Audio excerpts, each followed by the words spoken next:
So, are we failing yet? No, we are Hello? just acting as if it's Hollywood. Okay, so hello. Let's start making sense. Or less sense. What I wanted to do today is I wanted to create one of those Vogue like lifestyle magazine like which kind of a person are you? Are you a laptop person or are you a desktop person? So, yes. So, what we're going to do tonight or today or whatever your time zone is for us is tonight. We are going to try to give our pros and cons on using either a laptop or a desktop, and to try to explain why we think this, and what do we think that you should do if you are still undecided on which kind of a computer you're using. So let's roll the intro, and after that, let's get the discussion going.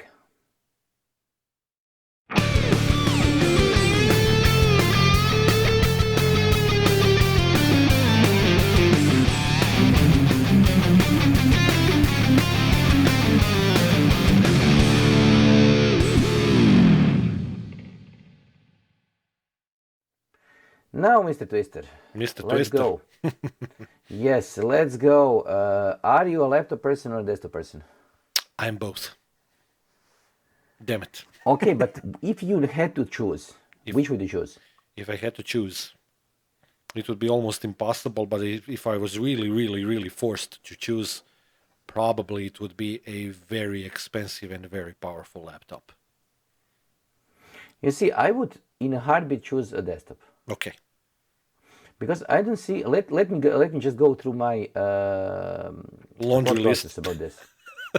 No, the idea is this. Uh, when we are having to, if I have to choose between a desktop and a laptop, I still don't consider laptops as normal computers. Okay. I The main thing about the computer for me is the real estate of the screen, and I want the screen real estate to be as big as possible.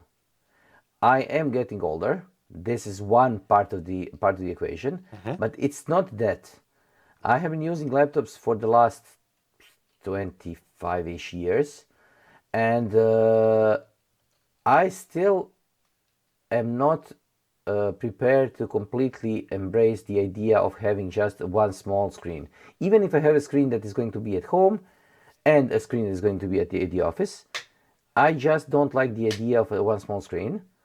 And if I need to have two screens, I would much more prefer to have a desktop attached to either of those screens, and then to have a laptop as a side tool, but just as a, I would say, as a crutch. So if I need to do something, I need to go outside, I'm going to use my laptop, but the desktop is going to be the main driver because I can get much better processors in them. I can get much more memory for it. I can expand it. I can change the components. I can usually attach much more screens to the actual device, and the whole experience is better. Okay. And the other thing is the keyboard. Okay. However, the keyboards on the laptops are good. I am used to keyboards that have full key travel, Hmm. so I need to my keys that are going to enable me to type fast. And this is just usually, I'm not going to say impossible, but not nice when I'm dealing with the laptops. So I'm just basically a desktop person. Okay. Uh, I'm going to kind of like give a brief overview of what I've been doing in the past couple of years, because I kind of went in a couple of different directions, and you were actually a witness to that as well, and you were both helper and enabler in a sense when I was going through a couple of different phases as I was building, let's say, my IT real estate at home, let's call it like that. Yes, grievance, denial, and so on. Yes. Yeah, yeah, 5 stages of grief. So when COVID era started, I actually went with a smallish desktop. So I bought an Intel i9 Nook for myself, and of course I ended up in a small bit of a problem, a little bit of a pickle, because that's not necessarily very upgradable. It's small in size and in volume. So I had to buy a particular graphics card for that to work. The primary requirement there were two primary requirements for the graphics card. It had to have a lot of ports because I have 5 screens and I had them back then. And also, the graphic card needs to be very small in size. And I've spent countless hours trying to find one, and I got one. In the end, it took me probably more than a month to find one that's in stock and available, and that was actually something that can fit my neck, and I still have it in. It was a perfect buy. But the problem that I had with that setup wasn't related to screens. So I could have, as you know, I had eGPU connected to Thunderbolt as well. So I had plenty of additional ports because I have 5 ports here and 3 ports, 3 HDMIs connected to ATEM as well. So I needed at least 8 so that I can do the necessary cloning and manipulation of that. I tried and went through the phase of using the HDMI 1 to 2, so one input, two output, let's say, the devices, but none of them worked well.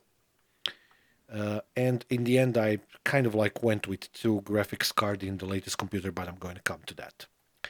At the end, the problem that I had with the NUC-based system wasn't about the speed or the memory or SSD or anything. It was just perfect in every regard from that perspective.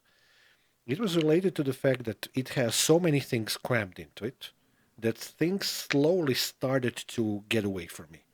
For example, the internal USB headers started making me problems, which meant that front I/O stopped working, which is two additional USB 3.0 and one USB-C port, which was already a problem. And then the most usual things started happening, like Thunderbolt ports starting to act weirdly. And at one point in time, when I was doing a lecture, I had a situation in which one of the Thunderbolt ports really didn't want to give in to my needs of actually working at that particular time. So I decided that I'm going to remove that from the multimedia setup that I do my work with. And primarily at that time, as you remember, my work was constant lecturing all day long. So it was, VMware Microsoft Red Hat in the morning and the college courses in the evening. So I removed that NUC from the setup, and it's still here in working happily with ESXi installed on it. I'm using it for testing of some stuff. And I went next to a MacBook Pro with external GPU, and that for that specific reason, I needed a specific GPU from a specific list of compatible GPUs because it's an Intel one. That's the reason why I politely ask you to grab one of the GPUs for me, which you kindly lent to me. It's still here. It still works perfectly, although it's probably the piece of hardware that consumes the most power ever in my apartment. It is supremely hungry for power. And that setup was working kind of okay for me for a while, but the usual problems with having a laptop started occurring, which meant that I started buying Thunderbolt 3 hubs, and those things are super expensive. Then I started having problems with Thunderbolt 3 cables, and those are also super expensive. And again, you helped me there as well last year when you kindly gave me one of the Apple's Thunderbolt cables for Christmas, which was very kind of you because those are stupidly expensive, yet worth every single penny, believe it or not. Yes, but I'm going to interject there. But I think that when it comes to Thunderbolt cables, this is the cable, It is. and it doesn't matter how expensive it is because the rest of those are going to give up on you. Just giving them if they are even working by the spec, they're going to give up on you if you give them time. Actually, So you are wrong. I found two different additional types of cables by OWC and Belkin that really work well. But generally speaking, you are correct. All of the others, and I had plenty. I changed 5 different brands. Tried. It wasn't a matter of money. It was just I. It is very difficult with USB cables at times, as I'm sure both you and our listeners and viewers know.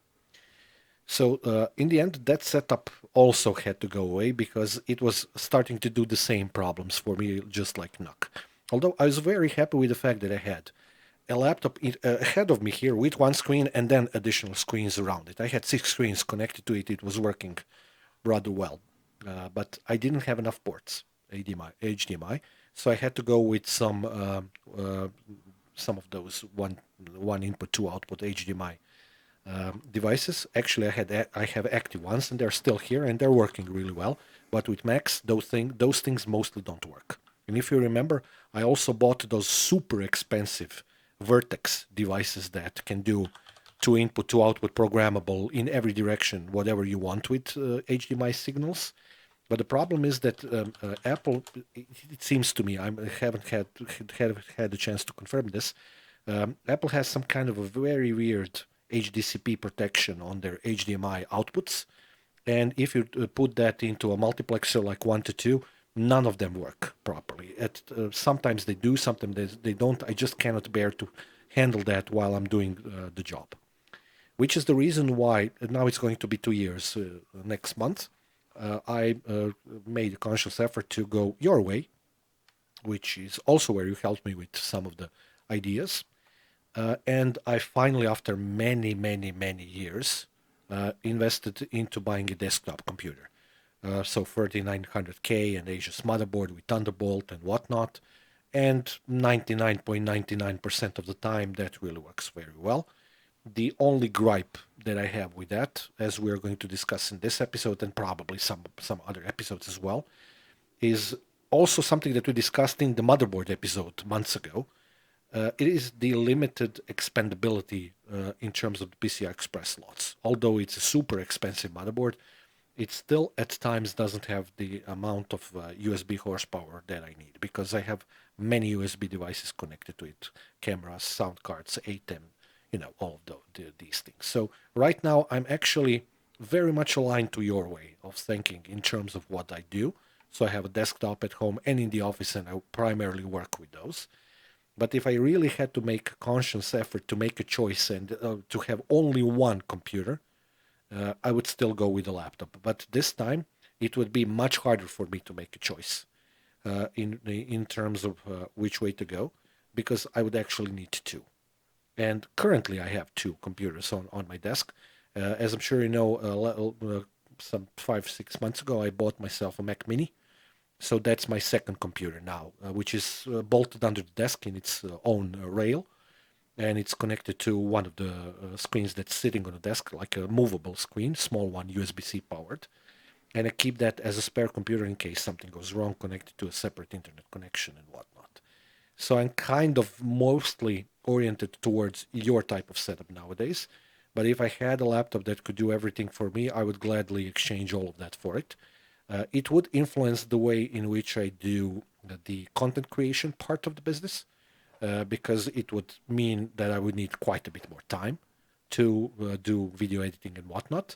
But I would gladly suffer through that because I wouldn't have this hulk of a case right next to me that's consuming, 1 cubic meter of space and huge power supply and gazillion cables connected to it and whatnot. That's where I am now. Okay, so basically I converted you to a desktop person, but you are just not admitting it yet. That's completely fine. That's completely fine. You are in the safe space. We can talk about this. This is a thing that we need to Qualset 2, discuss. how do you feel? Is that Star Trek? Yes, yes, yes, I yes, yes. love it. Now confront your feelings. Just look deeply inside yourself and say, okay, uh, Did you let's try did, to did you play a did you devil's watch advocate Jeff here. Dunham and Peanut perhaps sketches? No. You Ah, should. yes, yes, You should, yes, because yes. in one of the scenes, ventriloquist Jeff Dunham and his puppet Peanut, Peanut kind of let's say asks him, "Search your feelings, Jeff." You're just doing that to me. Yes, because I just want to make you feel safe here. I am.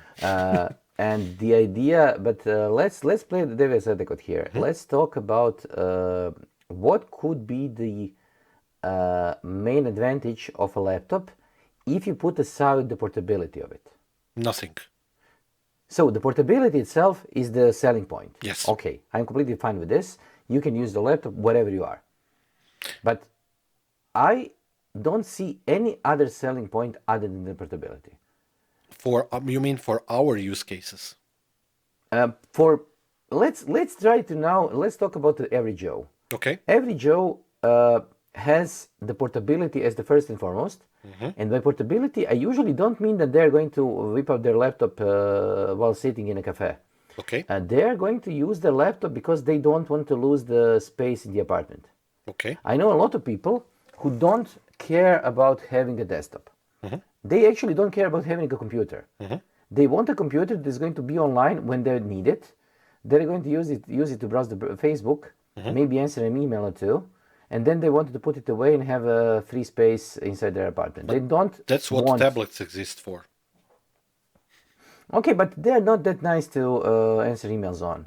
So there are people who are using the laptop simply because they have a big enough screen. They are cheap enough because we need to face the truth and say that the cheap Windows laptops are way, way, way more usable than any cheap tablet. Yes. And And if you cheaper. buy a cheap, and they are cheaper, and if you buy a cheap tablet, you are not going to get anything with it basically. So what you are stuck with is going to be something that barely is able to boot. When we are talking about the Android or heaven forbid Windows, because Windows-based tablets are pieces of crap basically. I don't think they If you are. are not, There are a few of them that are really well made, but and especially Surfaces by Microsoft, they're really good.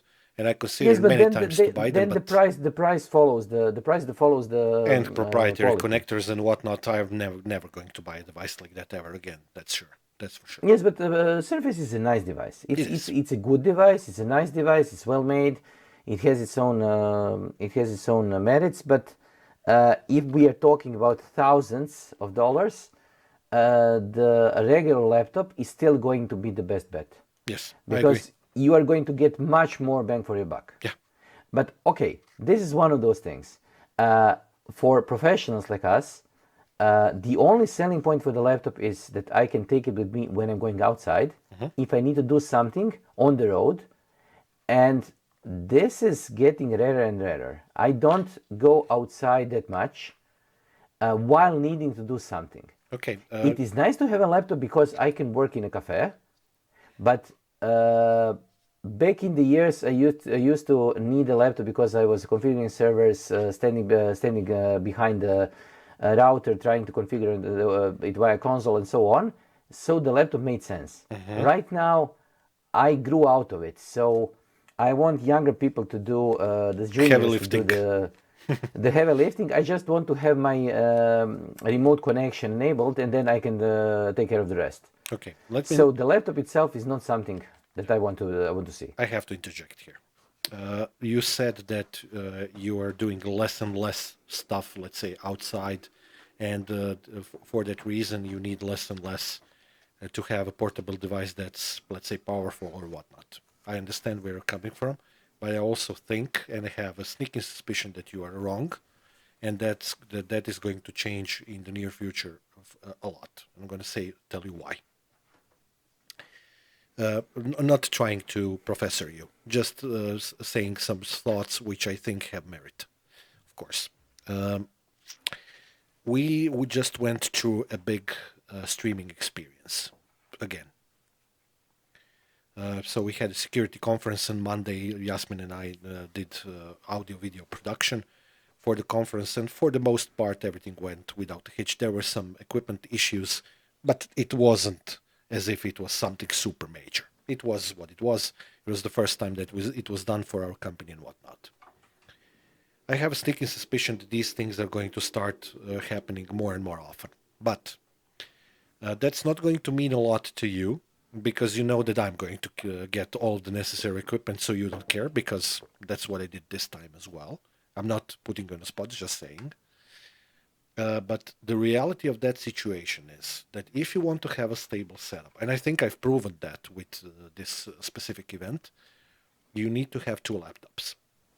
That is the solution for that type of setup. Or maybe, let's say, a Mac Mini in the rack, which I have. I have one, a spare one in the Sonnet rack mount chases, which I need to take out of the studio, and at least one computer on the side. The reason why two computers are needed is pretty much obvious. When you do a live streaming for an event that has a couple of hundred people, you probably want to have the one system working on stuff related to audio, so that you can have audio as great as possible, and the other one doing stuff like companion and atom switching and all of the video clips and intros and outros and whatnot. And I tried to do that actually at home with one computer, and I was unsuccessful multiple times, which has nothing to do with this particular event. I tried to do it over the course of the past 3 years, more than a few times, or a little bit less than 3 years, let's say 2.5 years, but was never successful. Two computers are a must, unless you're doing OBS or something like that, which I refuse to do for a variety of reasons that are known to you and me. So I think that I don't need a laptop to do the job or something like that, or I am using laptops less and less. Yeah, but that's for the in this use case, which I'm sure it's going to keep repeating itself. That's because I'm going to carry two for you. You know, Okay. and I will gladly do that. And as a result of this, I started assembling a rack because that's the only way to do it properly. Yes, but you just right now said what I was just planning to do. So you were started assembling a rack, and a rack is just a complicated way of saying we need a desktop that is going to be inside the rack. No, Because when you are dealing with a rack, you are going to inevitably end up with two machines that are going to end up being rack mount computers, because it's much easier to then expand them, get the decoders and coders and not going so to do on that. into them.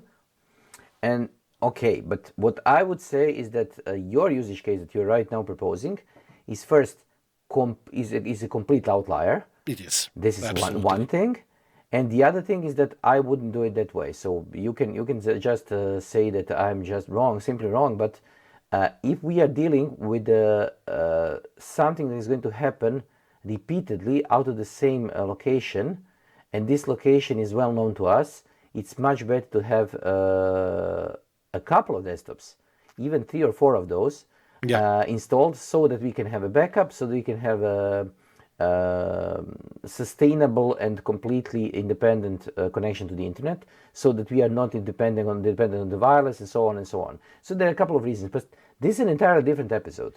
How it to is. create how, Yeah, it is. But I wanted to say that there is an outlier that exists there that we are going to keep on running into, and for us, that is not going to be an outlier. That's my point.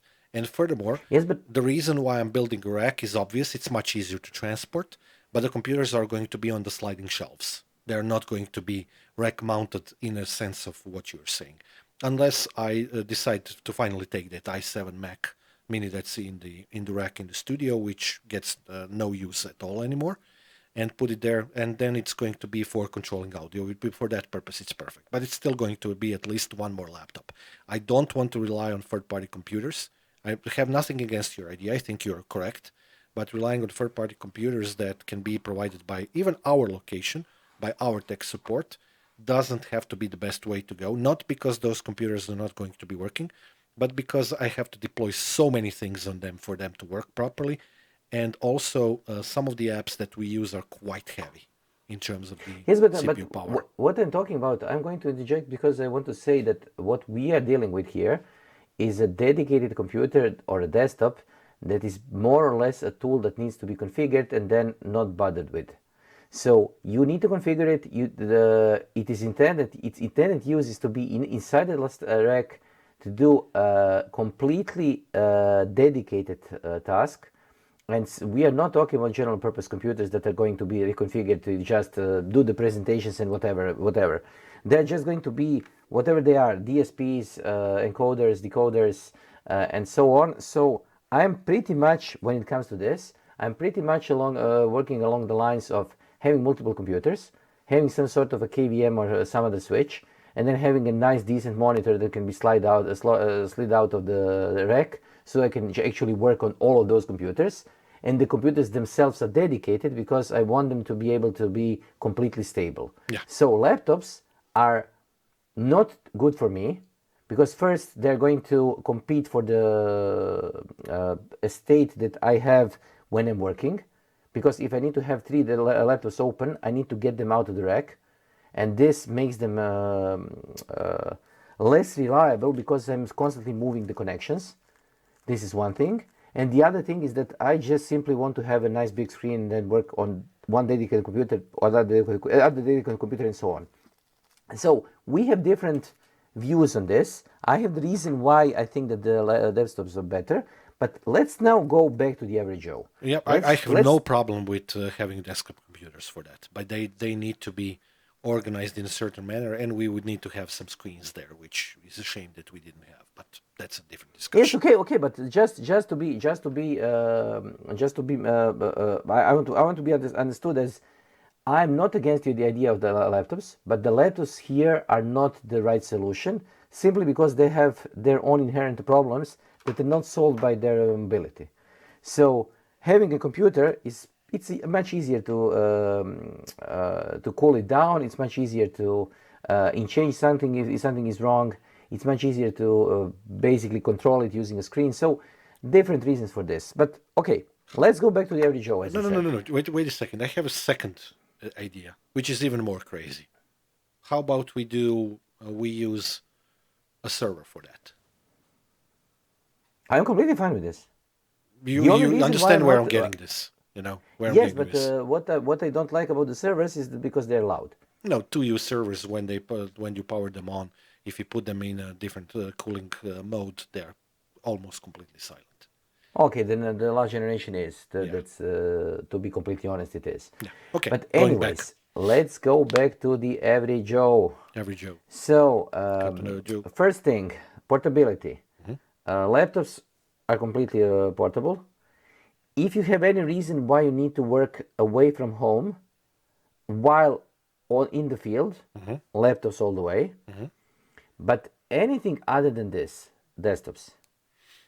I would much rather prefer a desktop at my house, a desktop at my workspace, and then or the office, whatever, and then have them connected through some cloud or some different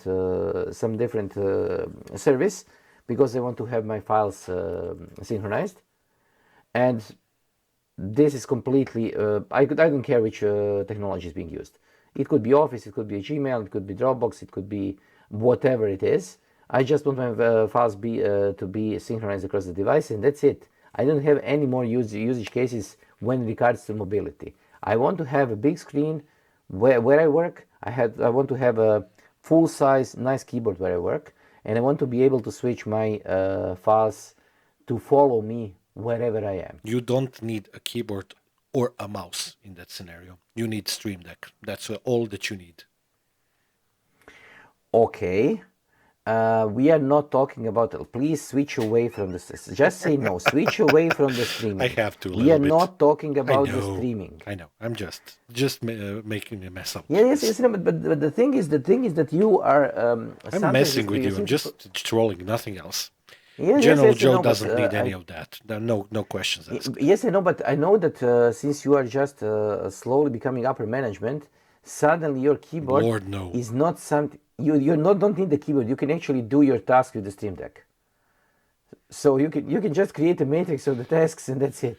The level of trolling and manipulation this sentence is overflowing on any chart, exponential ones as well. As they said, Yeah, you started it. yeah, I know. It's awesome to have that kind of a discussion, but yeah, Okay, stream decks are cool.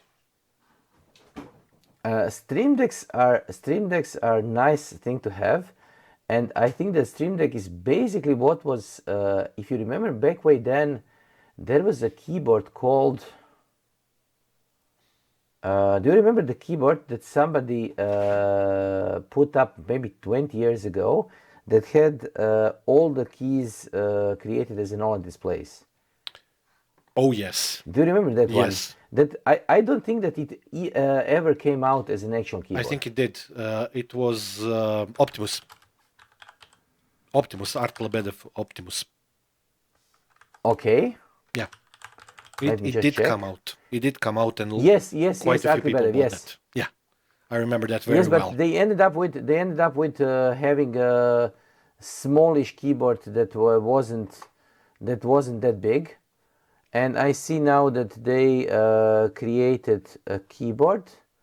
They're still selling it. Yes, How many giga dollars is it? I don't know, but it used to be like more than $1,000. It was crazy. I was actually considering buying one because it was Okay, super cool. I would say that they started doing it because right now they're recommending Windows to be either XP, Vista, or 7. Okay, So I think they stopped. It was the 2007. So I think that they stopped with that nonsense. selling it.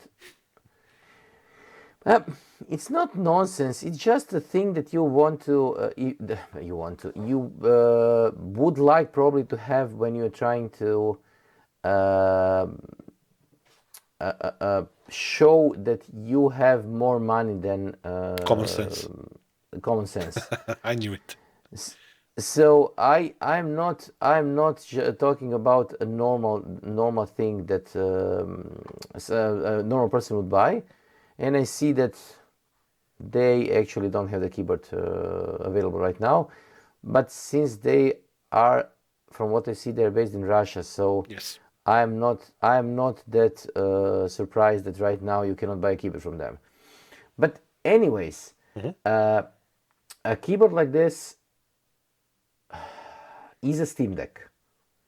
Steam Deck is basically that. I still have the G11 Logitech keyboard, which is a smaller version of the G15, and I bought it when it came out, so it's more than 15 years old. It's still in the office, hooked up to my second computer. That's still Yes on or my no? second desk. It still works really well. Some of the keys are a little bit, hazy at Worn best. out. Yeah, worn out. As I'm sure you know, I tend to beat up my keyboards heavily. But this one actually survived that much better than anything else I ever had. So that's a really good keyboard.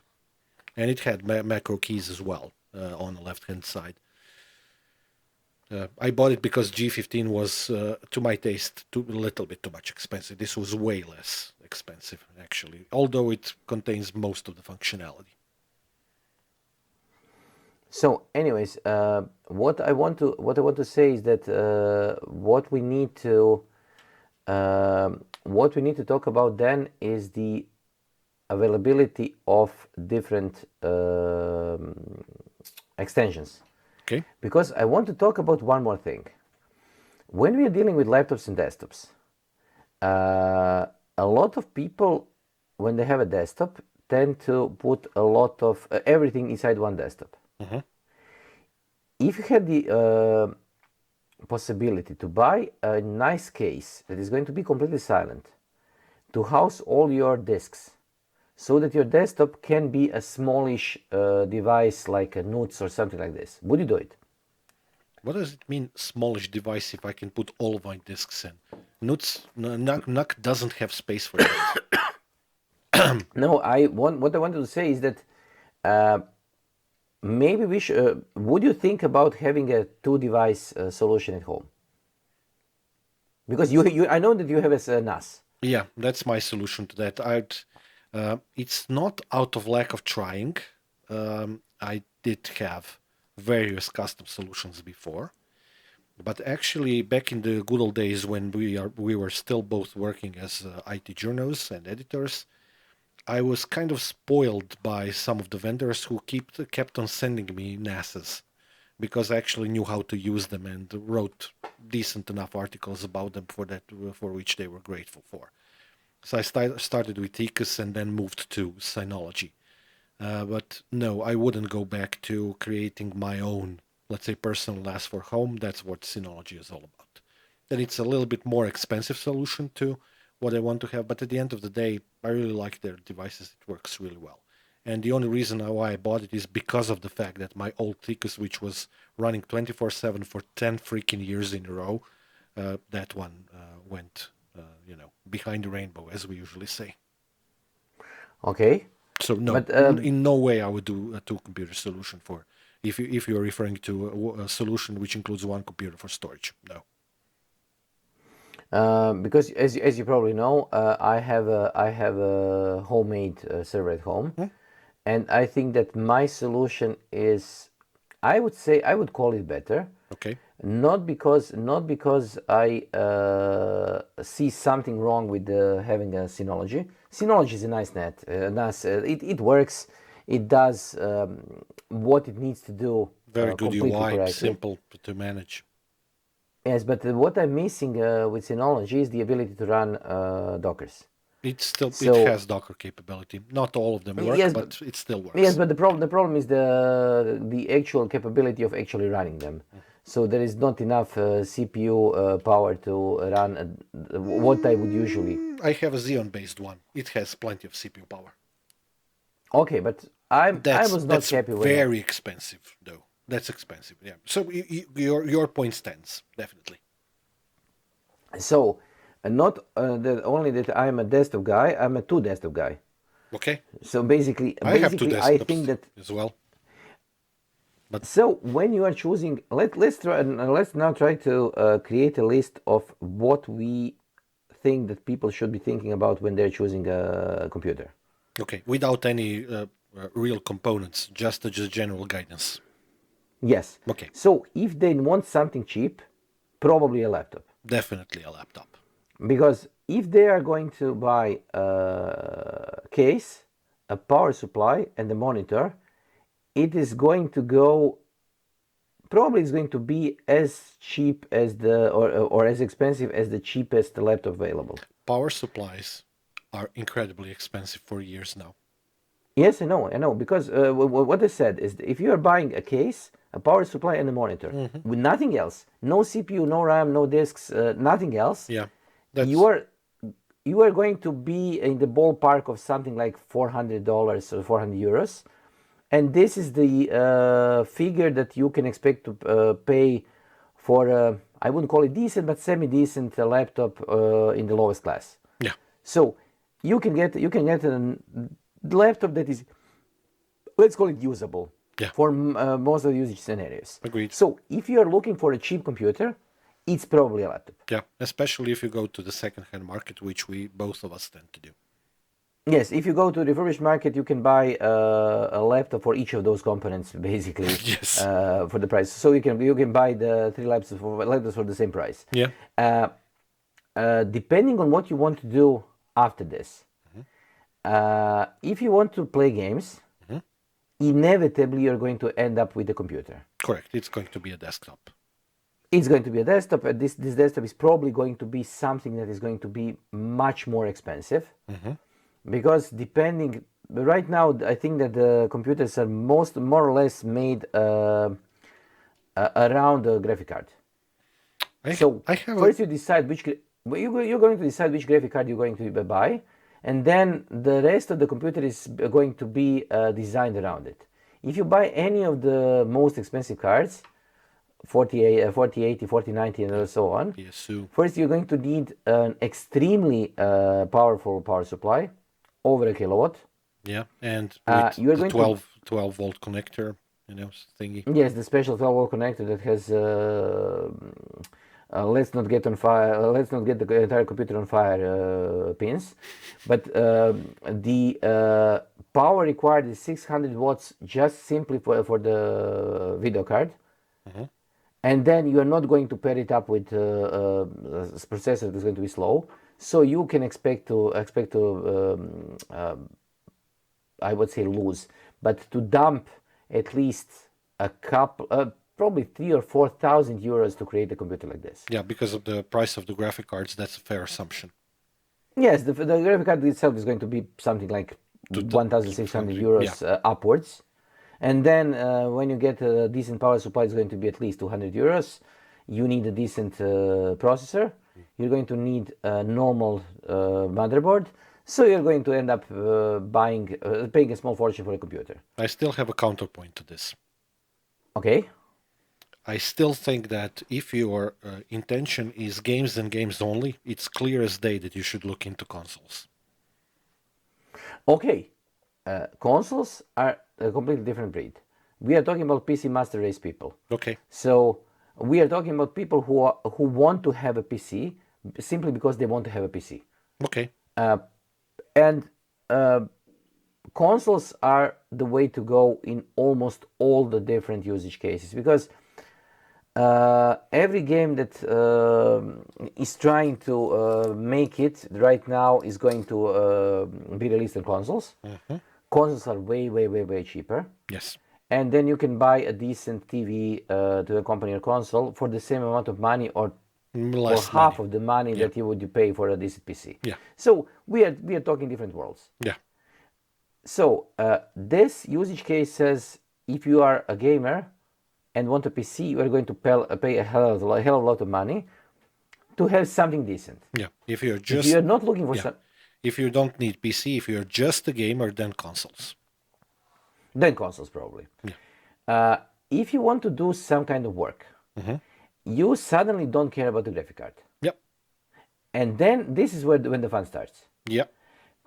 Because almost all the graphic cards that are right now on the market are completely fine for video editing. They're completely fine for everything that requires more than two monitors. Everything except gaming. Even if you are, if you want to accept that you are not going to get the 120 FPS gaming experience, then you can actually create a gaming PC that is going to be relatively decent for a decent amount of money. Okay. And then you are going to create yourself a workhorse that is going to be able to do other things. If you want to do editing, you are not going to choose the computer based on graphic card. You're going to choose it based on the processor, because right now processing is the graphic cards are not yet that important when it comes to post processing. They're getting there. They're getting there, yes, but right now they're not that important. Yeah, that's okay. So if you buy a last generation i7 or something like this, compared to the same version of the similar version of it based on AMD, you are going to get a processor that is able to do the things that you want to do when it comes to video and audio editing. Okay. All the computers right now on the market are capable of audio editing. Yeah. So audio editing is nothing complicated. Anything text-based, almost all the computers are capable of it. Yeah. I have one thing that is a little bit scary. My experience in the last couple of months was that the AI thing actually created a little bit of a mess when it comes to text. Okay. Because if you have installed additional filters, if you are using Word, and then you try to use Grammarly, and you are trying to use different filters that are using AI to help you work and so on, suddenly the computer that could be called more than decent. I have a 13700 Intel here, and 64 gigabits of RAM. Right now, my computer starts to stutter when it comes when I load in a 100-page or more Word document. Word document. Yeah. Simply because the tools themselves are competing to try to make sense of the document, and suddenly the amount of processing power that they have is not enough. I noticed the same thing. Which is completely bonkers. It is. I agree. I noticed It lies in the same basket as the Word's inability to tell you how many characters are there in the document. We recently got new computers, and they are also based around 3900K, our office computers. Today, I had that scenario, and I had it multiple times over the course of the past couple of months. I also use Word with Grammarly. I opened the Word document, it started doing its job while I was doing a Zoom session with some important international clients, and the whole machine froze for a couple of seconds. I just closed the document down in an instant because I realized what's happening, and bye-bye. I'm going to do that on a separate computer. Yes, but it's a little bit insane that when we are talking about computers right now, we are saying that word processing is the problem. The word processing became a problem, and it became a bigger problem than being able to do the video editing in 4K. Yeah, that's completely insane. And this is one of those things that are puzzling to me. if I want to use something like a Gmail, Mm-hmm. and I want to use it together with some AI tools because I'm using Grammarly for example, because Okay. I like Grammarly because Grammarly is great when it comes to doing stuff like actually answering to emails. Mm-hmm. It's slow. It simply is slow. Mm-hmm. So no amount of memory, no amount of CPU power is going to help me right now. So I'm going to choose a desktop, but be warned that you cannot expect that this decent desktop is going to behave decently when it comes to word processing. This is history repeating itself. We had multiple occurrences like this in history and in various times of the development of computers, and we always ended up in the same zone. It's just weird. I wanted to Yes. follow up on something that you said earlier about. You said that you care very much about the screen real estate, and that's the reason why you would probably choose always a desktop, which seems reasonable. But Okay. I would also like to notice kind of like the fact there are many laptops out there that have 4K displays. My laptop is included, one of the Dells that I have. Although, yes, you could argue that having let's say, 15-inch screen for 4K is not necessarily something that would be comfortable to be used by, for example, you or a lot of other people, which I'm completely in agreement with. Not all people have good enough sight to see things that are so small. But actually, when we were doing the last episode, which we published on last Friday, we also had a discussion about MacBooks and their extensibility in terms of the monitors. And I also mentioned that 10 plus years old Lenovo can do 6 monitors if you buy the dock and the laptop, but dock and the laptop are going to cost, I don't know, 600 euros maybe or something like that, something funny when compared to a MacBook. So I just want to kind of like take notice of the fact that if you need screen real estate, if you need it with laptops, there are solutions for that. That's thing number one. And before you start complaining about I don't want to carry around monitors, there are also very light, let's say, movable monitors that can be powered by USB-C, and you can carry around 5 of them, and they're still going to be uh, light enough for you to have your 6 screens if you want to. Just saying that out loud. I know it's insane, but I did buy one of the Asus Zen screens. I've shown you this monitor Yes, I know. multiple times. It is an excellent solution to that problem, and it's I light. find that using this is the selling point for the Mac for me, because I can use my iPad as a second screen. And since Okay. I have my iPad with me, I can just simply switch my iPad to become a second screen, and that's completely fine. Yeah. And when it comes to a good screen, you are aware that of the insanity that is Mac Air screen that is 256 by whatever it is, Hmm. 160 or whatever, or 1600, on a screen that is 13 inch. Hmm. So it's a retina screen, it's a high resolution screen, it looks amazing. Hmm. So the screen itself is not the problem. I'm just used to not only having a high resolution good image on my the monitors, I also have a problem because I got used to dividing my attention across the monitors, because I set the applications as I like them on different monitors. So for example, all the communication applications, Teams, Discord, Slack, Zoom, whatever it is going to usually be on my right monitor. Hmm. I'm going to have the application that I'm working in on my front monitor, front and center, Hmm. and then I'm going to have whatever it is that I need to either research, read, or whatever on my left monitor. Okay. So it's just the way that I divide my attention. And this is okay when it comes to a laptop, but it's much easier for me to work when I have a separate screen for to have the I would say my brain requires them to be divided. I could buy I don't know 50-inch screen and then have a multiple windows on it, but I tried it and It doesn't it's work not for me as as well.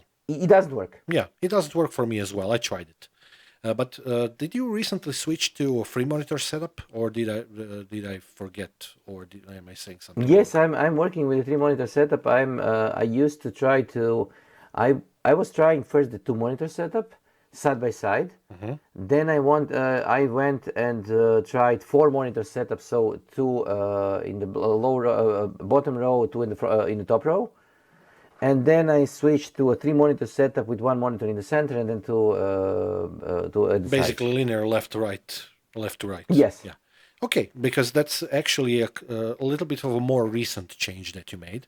I know that you have yes. had a four monitor setup. I still have your, let's say, 4+1 monitor setup in here. So I still have five screens. These things work really well for me because I have them set up in a specific way, and that's cool for me. Not a general But use I think case that and not an average Joe. when it comes to monitor setups, as soon as you go above the two monitor setup, so if you get multiple monitors, it suddenly becomes something that you need to customize. There is no way to create a generic three monitor setup or four monitor setup because you are just going to have to make a conscious effort to find stuff on the different monitors because the screen state suddenly becomes a problem. Not a solution, it becomes a problem. Because it's possible that something is going to pop up so much left on my screen that I'm not going to notice it. So if I don't expect something to pop up there, I'm not going to see it unless I actually make a conscious effort and Turn all take a the look at way the light. around so that you can see it. Yeah, because the screen real But you can estate see on the is, camera. If I yeah. need to take a look, this is the top. This is the bottom left.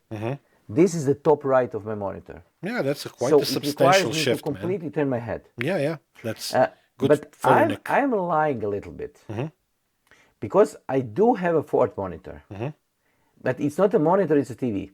Yeah, There is a TV on the upper right that I use to check my screen, and it is specifically used to have the screen, the output of my Atem on a TV, so I can see how it looks like. okay. It's a Sony TV. It's an actual TV. It is capable of being a monitor, but it's an actual full HD TV that is simple. It wasn't expensive. It's a it's a probably 32-inch TV, and it's hung up pretty high up. So I need to take a look at it high up because I just need to take a glance at it because I want to see what is happening on my different screens. I'm not using it constantly. I'm just using it when I need to monitor what is happening on my cameras. Yeah, okay. I have a different solution to that. Well, while we're talking about that use case, that's why I bought the small Shinobi monitor. I've shown you that one.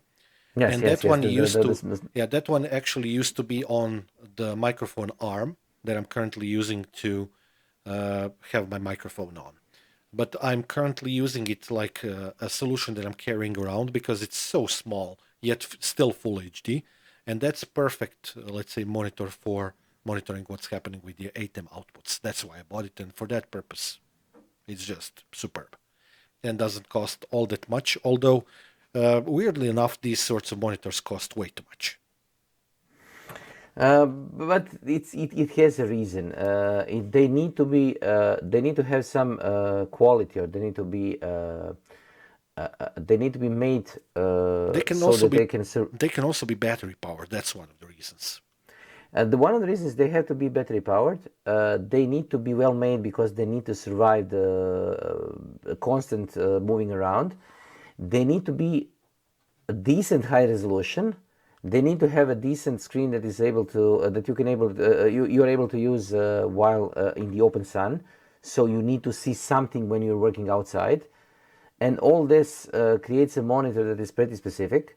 And the number of monitors that people are buying is not that huge Yeah. because a regular monitor or a TV like this is cheap just because they are making millions of them. Yeah. So there is no other reason. The only reason is just the sheer volume that they're creating. So if you want a specific monitor, this is something that you're going to be paying a lot for. But it's the same thing as it with everything else. You can buy. I recently bought this mic because I wanted to create a smaller mic because I don't like the mic that is weighing down my shirt, and at the same time I didn't like the sound that other mics created. So I needed to buy a mic. This is something like 70 euros. I could have bought a €3 mic for the USB on my PC, but it wouldn't be as nice. It wouldn't function as nice. So things that have a price for a reason. Oh, in this world, definitely. If you're talking about the, let's say, content creation or multimedia and whatnot, that world has always been expensive, and absolutely there is a reason for that. Although when you're younger, you just don't understand it. It's just a matter of realizing why. But that takes time. Okay, but Actually, also the prices in that world, the prices have been falling. yeah, I mean, ATEM level capability 5 years ago, Jesus Christ, how much money that would cost, you know? 18 level capability 20 years ago would cost you probably millions. Yeah. I actually wanted to add one more thing to the discussion, in which I agree with you, but I have a different take on. You mentioned that, just like me, basically you like your clickety clickety very hard keyboards because you need them to offer a little bit of resistance and travel as well. You need to have them in, let's say, the full size. And I'm with you on that, but there's a problem. And this is Okay? not necessarily just my problem, because right now I'm talking about everybody who has a computer and another device that needs to be connected to the keyboard. And that can be a console, that can be an iPad, it can be something else. So there's a wide variety of different scenarios for this, and I'm by no means now being an outlier, although most of the time previously I have been. Finding a decent keyboard and mouse that you can hook up to two computers at the same time, or a computer and a console, while requesting that the keyboard is non-ergonomic, because non-ergonomic keyboards are the way for me. Ergonomic keyboards, I hate them with passion. And second, for them to actually work and be, I mean, if I put on the list of specifications, I want full travel, there is no such a keyboard. There are no full-size keyboards nowadays with that you can buy that are not ergonomic, which have at least two computers to be connected to, and with the full-size keyboard. I mean, full size of all of the keys, which is annoying to say the least. And luckily enough, I mean, this keyboard annoys the crap out of me actually, because it's just like you said. I also like the keys to travel, and I like extreme resistance. I'm a piano player. What can you do, and whatnot. But the problem with the keyboard is the fact that it is almost going into the ergonomic direction. At least this one of mine. But it has one big advantage, which is that it has dedicated keys to switch the profiles between various computers. And that's actually something I was weighing pros and cons of the keyboard before I bought it. But in the end, I really like the fact that I can just press key number 1 and I'm connected to my PC. Key number 2, I'm connected to my Mac Mini. Key number 3, I haven't programmed yet, but I'm going to connect it to the third computer. So that one. But yet again, buying keyboards for you and me is a problem. But okay, this is the thing that we have simply because we have been aware of the different pieces of hardware and different versions of hardware for so long that we know that such a thing exists, and we know that it is possible for such a thing to exist, but nobody is going to buy it, so they are simply not going to create something like this. I'm completely sure that you could buy a USB powered you could probably connect two keyboards to the to different one keyboard to two different computers using some sort of a stick, but as I I said, don't we want are. that. Yeah, I know. Yes, I know that I don't want that, but the thing is that what you're looking for is a KVM switch. There is a virtual one that is connected to your keyboard, but at the same time you want it to be wireless. Yeah, or Bluetooth. And this is a thing that is more or less unobtainium because you simply cannot do this. Yeah. There is no way to create it simply. You just have no way of doing something like this. So I Why will do not? this. This keyboard has slim keys, as you can see on my camera. Yes. Why cannot I have this keyboard with the fat keys? That's all that I need. Uh, I would guess, and I would wildly guess that somebody already did it, but it's hidden under some stupid name like KBDR or something like this without the vowels. Under some layer of pile of crap, under marketing terms of some manufacturer that doesn't understand that people are simpletons who want to find information quickly. Are we talking about that? Yes, yes, yes, yes, Okay. yes. I know that I was looking for a particular laptop today, and I was trying to find because I know it exists, and I was trying to find it because I showed it to you in one of the previous episodes, and I was too lazy to go through the backlog of episodes and to see where did I show it to you, and I know which I laptop actually you're wasn't talking able to. about, and I can tell you which episode it is. Okay, but without the access to the all-knowing oracle, I wasn't able to find it immediately, and I was just trying to look for it using Google. No way, Yeah, it's no way. impossible. Searches, actually, So that's a decent topic for one other episode. Searches have gone really bad. searches have gone bad, and then they got AI enabled. Yeah, So now they are really bad, they're going bad to worse. and it's not helping that people are trying to make searches even worse, because what they are trying to do is they're trying to make people um, I would go and say they are trying to make people use searches in a way that they shouldn't be used. So they're trying to basically make a search engine that is going to be both the AI engine, search engine, and your personal assistant. And your best I friend, don't want this. digital. I want something to be able to search, but it's a whole different episodes, if not more than one of them. It's quite possible, So yeah. let's do a verdict. Um, Okay? uh, Laptop for most of the people, basically. Yes. For people who know what they're doing, uh, probably uh, Desktop, desktop. I think. Yes. If you want to do some kind of work, probably multi-monitor setup on the desktop. Yeah. If you want to do the gaming, incredibly expensive desktop or a place or a Console. console. And usually, if you know what you're trying to achieve, a desktop.